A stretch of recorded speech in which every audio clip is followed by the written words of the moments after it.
Amma nəinki qış aylarında ilin bütün fəsillərində Azərbaycan xalçalarının gözəlliyini görmək üçün yollanırıq muzeylərə və elə bizim hazırda bununla bağlı bir canlı bağlantımız olacaq. Naxçıvana bağlanırıq. Naxçıvan Xalça Muzeyindən görüntüləri sizə təqdim edəcəyik. Əməkdaşımız İlham Vəliyev oradadır. İlham, sabahınız xeyir olsun.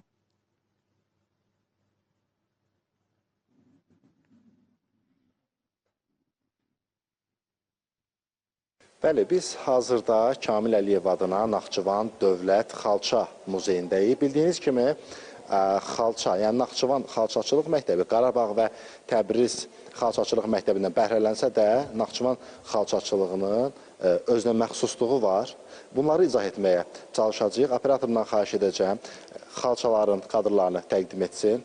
Hazırda kadrlarda gördüyünüz xalça Naxçıvanda ən çox yayılmış, xofsuz, dəvəli şəddə və zili xalçalarıdır. Bu, üzərindəki ornamentlər, hansı ki dəvə ornamentləri coğrafi mövqeyi ilə əlaqələndirilir. Hansı ki Naxçıvan İpək yolunun, böyük İpək yolunun üzərində yerləşib və buradan keçən dəvə karvanlarının təsvirləri məhz bu xalçanın üzərində əks olunub. Operatorum Ağali Rəhmovdan xahiş edəcəm sizə zilini göstərsin, zilinin kadrlarını təqdim etsin. Azərbaycanda, daha doğrusu Naxçıvan 10-cu əsrdə zilinin mərkəzi hesab olunub. Xüsusilə Ordubat rayonunda ən çox məhz bu zili toxunub ki, bugün də Ordubat rayonunda istifadə olunur. Əsasən süfrə və ya pərdə kimi istifadə edilib. Muzeydə müxtəlif ornamentlərdə, müxtəlif tarixlərə məxsus xalçalar mövcuddur. Hazırda operatorum həmin görüntüləri, xalçaların görüntülərini təqdim edir. Naxçıvan xalçalarını digər bölgələrdə toxunan xalçalardan fərqləndirən başlıca xüsusiyyət rəng koloriti ilə yanaşı iqlim şəraitindən asılı olaraq sıxlığının az, xovunun isə daha hündür olmasıdır.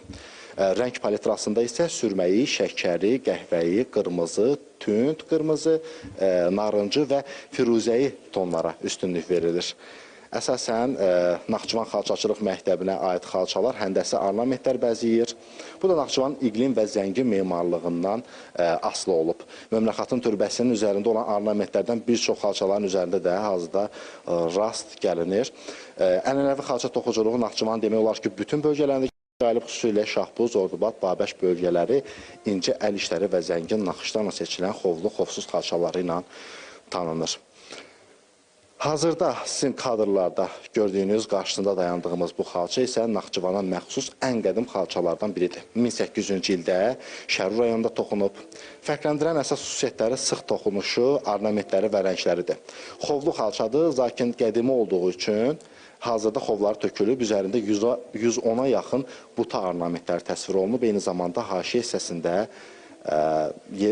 4 ünsürü daha doğrusu ifadə edən təsvirlər əksini tapıb. Onların kənarlarında isə yarpağa bənzədilmiş alov dilimlərini görürük.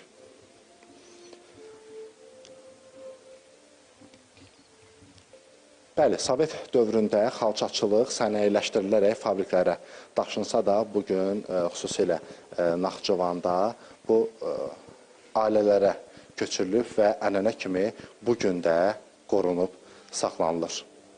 Bizim Naxçıvandan verəcəyimiz məlumatlar bunlar idi. Söz sizdədir. Təşəkkürlər, çox sağ olun.